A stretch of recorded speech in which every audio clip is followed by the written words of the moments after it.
चलिए आज एक बड़ा ही दिलचस्प सफर शुरू करते हैं। हम अपनी दुनिया को समझने की कोशिश करेंगे, लेकिन किसी भारी भरकम किताब से नहीं, बल्कि सिर्फ एक भूगोल की किताब की तस्वीरों से। देखते हैं ये तस्वीरें हमें क्या कहानी सुनाती हैं। तो सवाल ये उठता है कि इतने बड़े, इतने विशाल ग्रह को कोई कैसे समझा सकता है।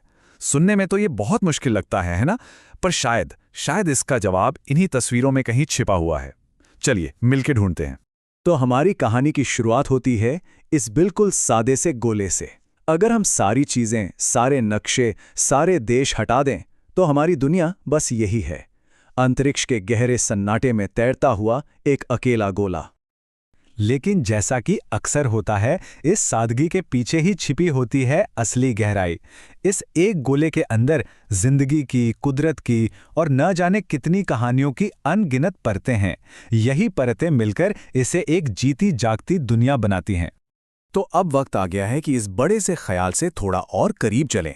चलिए जरा जूम इन करते हैं, इस दुनिया की सतह पर उतरते हैं और देखते हैं कि वहां असल में है क्या। तो सबसे पहले नजर डालते हैं पृथ्वी की कुदरती कारीगरी पर। वो माहौल, वो वातावरण जो हमारे इस दुनिया को इसका खास रूप देते हैं। अब जरा इन दो तस्वीरों को देखिए। कमाल है ना? एक ही ग्रह पर दो बिल्कुल अलग दुनियाएं। एक तरफ सूखा तपता रेगिस्तान और दूसरी तरफ नमी से भरा घना जंगल।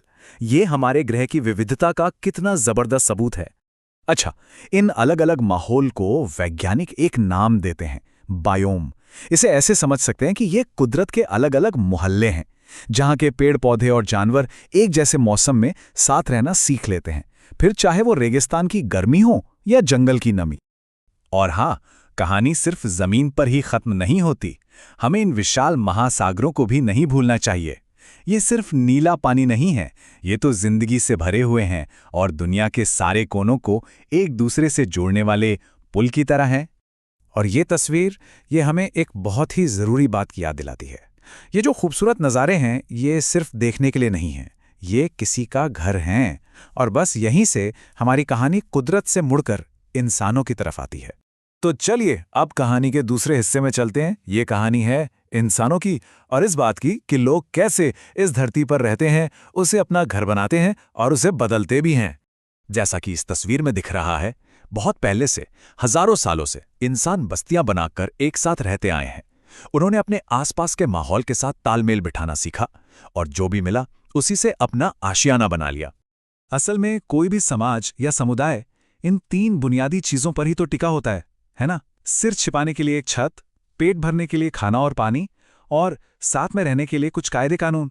यही वो नींव है जिस पर पूरी इंसानी सभ्यता बनी है।